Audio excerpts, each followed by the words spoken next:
Want to know how to trap other players in Snake IO? So if you want to know how to trap other players and eat them easily, this video is for you. I'm just going to drop you a quick guide on how you can do it. So it's super simple and another minute so you can try it on your game right now as well.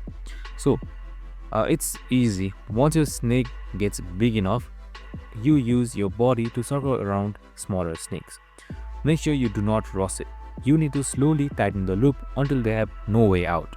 Make sure to keep your head safe though. Make sure it's outside and your body is inside, since bumping ends the game for you. The key is patience and timing. The bigger snakes can usually use this to wipe out tons of smaller at once. So you need to circle, squeeze, have some perfect timing and finish them off. Super simple and easy. That's the ultimate snake eye strategy to grow top on the leaderboard. And that's it. I hope this video helped. If it did, make sure to like, subscribe and tune in with us for more of this video. See you in the next one.